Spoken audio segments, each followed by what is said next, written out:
বন্ধুরা, তোমরা সবাই কেমন আছো? শুভ দুপুর বেলায়। তো তোমাদেরকে একটা জিনিস দেখাবো। এই যে অনিশ বাবু এখন খাওয়া দাওয়া হয়ে গেছে। তো তোমাদের দাদাভাইয়ের শরীর খারাপ তো তোমরা জানো। তা সে আমি ওকে বললাম যে আমি খাইয়ে দিচ্ছি, হবে না, নিজে নিজে খাবে।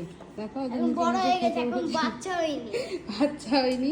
আমি বললাম যে আমি চামচ দিয়েই খাইয়ে দিচ্ছি, মানে কারোর হাতেও সেরকম খায় না। তো নিজে ওরকম চটকিয়ে কেউ মাখিয়ে দিলে পরে খাবার খেতে পারে না। তো সেই কারণে ও বলছে না আমাকে দাও, আমি মানে খেতে বসেছি।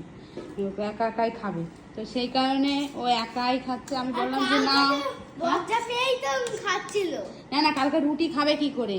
রুটি তো চামচ দিয়ে খাওয়া যায় না, ওই জন্য রুটিটা খাইয়ে দিতে হচ্ছে, তাই না?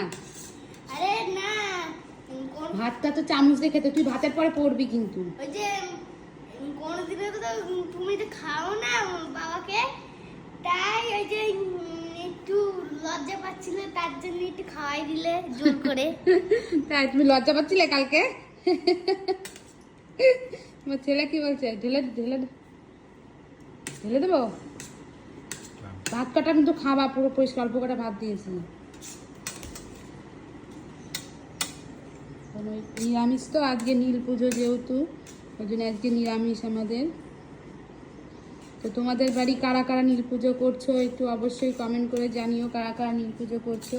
তো আর একটা কথা বলবো যে আমাদের পাশে অবশ্যই তোমরা থেকো, তোমরা থাকলে পরে ভালো লাগবে। আর যারা এখন আমার পেজটি ফলো করোনি, অবশ্যই করে পেজটি ফলো করে দিও, ঠিক আছে? তো এই যে টাটা।